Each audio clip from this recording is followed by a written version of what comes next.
On January 21st, 2014, Halo fans got treated to the final book of this Halo Kilo 5 trilogy. First book was Glasslands, second book was The Thursday War, third book is here, Mortal Dictata, or is it Dictata?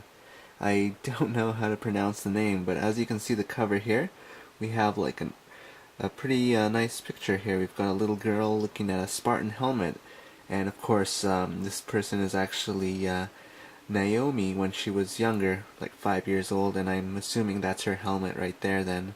It's a really nice touch. Of course, this book is actually about Naomi, and here is the back of the cover here. So wars end, but hatred, guilt, and devotion can endure beyond the grave. Yep.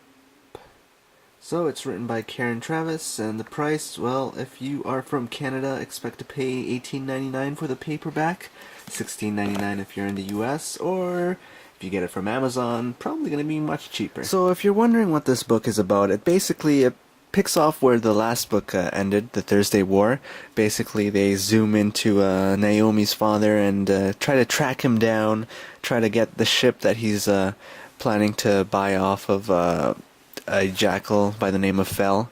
You know, get that ship and use it for human resources or whatever it's called. Get the data off of it, because there's lots of good data and whatnot.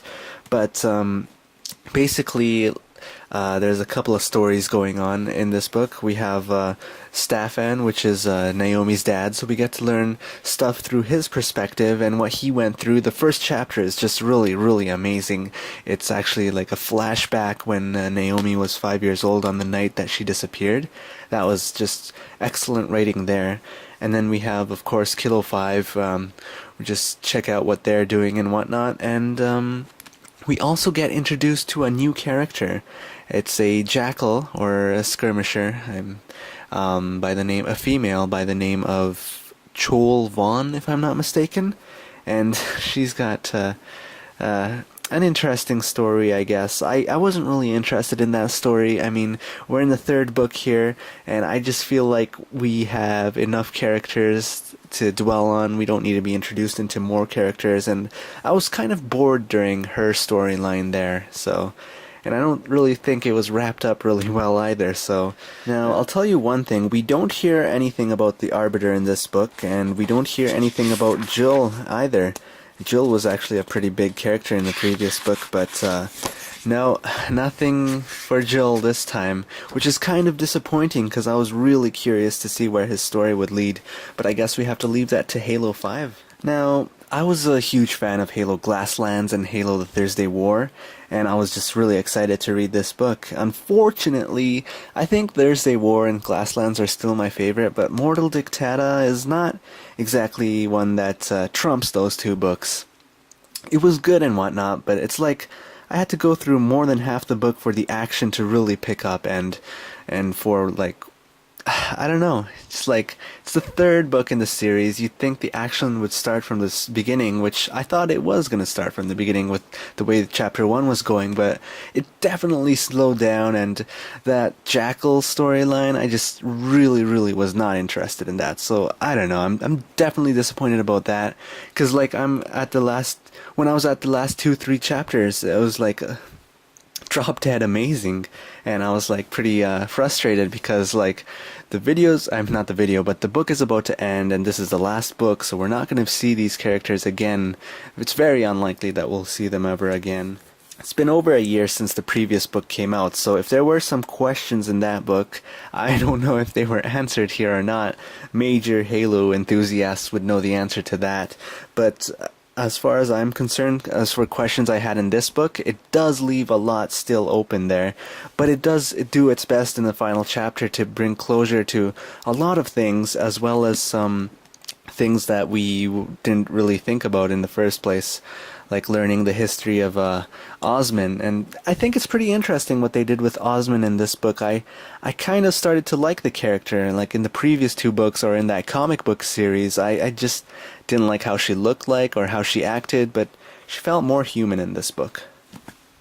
I just think it's just really nice to see how far the novel has gone, this series has gone. I mean, Glasslands, Thursday War, Moral Dictata. It's just really great. All three books are great books in my opinion.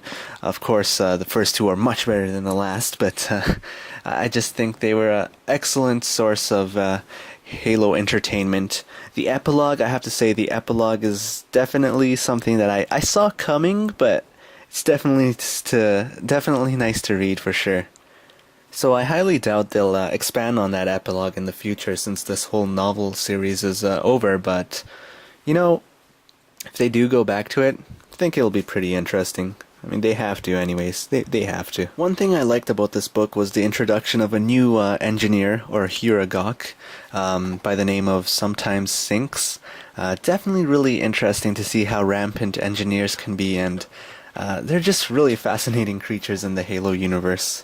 So, I don't know if any of you have this Halo 4 Essential Visual Guidebook yet or not, but looks like the page for Admiral Osman needs to be updated now. Oh gosh, are they gonna come up with another volume? There's Joel's page. Poor guy, what's gonna happen to him in Halo 5 or 6, whenever we'll see him. So if you're interested in reading or finding out what happens next in the Halo lore, just remember that there are some comic book issues that have been released. Initiation here, and then the sequel to this series is Escalation. This is volume 2. I haven't made a video about it.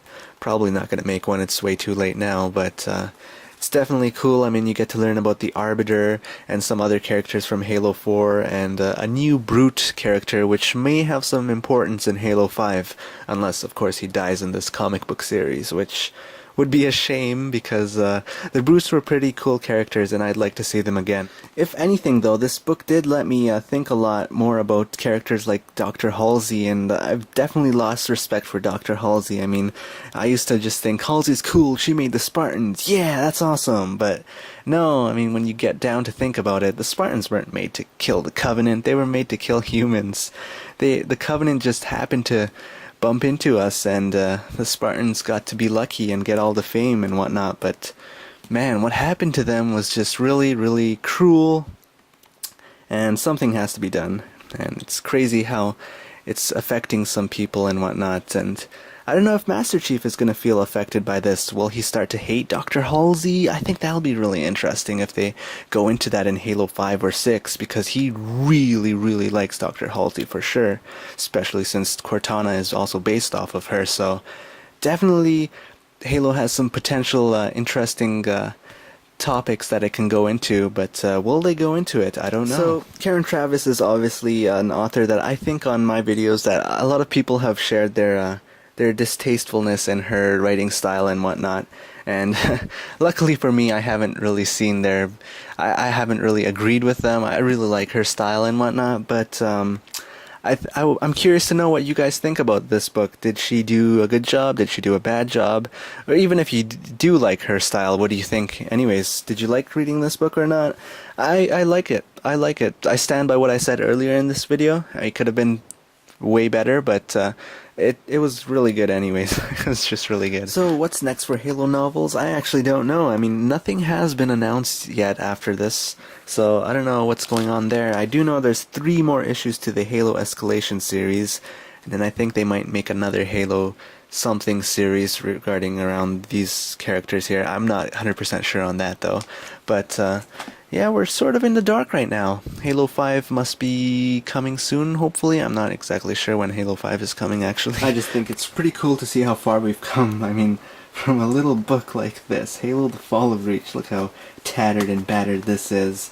Who would have known that this would lead into like so many amazing novels with such deep storylines and problems. I mean, as a kid, or maybe many others were like this too, I'm pretty sure when we read this book we'd be like, oh, Master Chief got kidnapped as a kid, got trained to be a Spartan, and now he's amazing, awesome.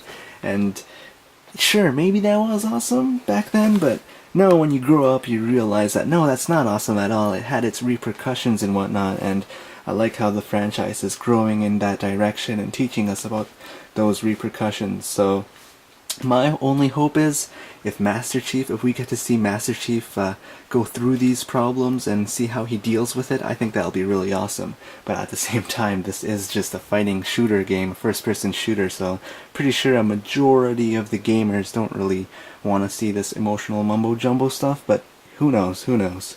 Anyways, leave a like, leave a comment, and hopefully we'll see another Halo video soon.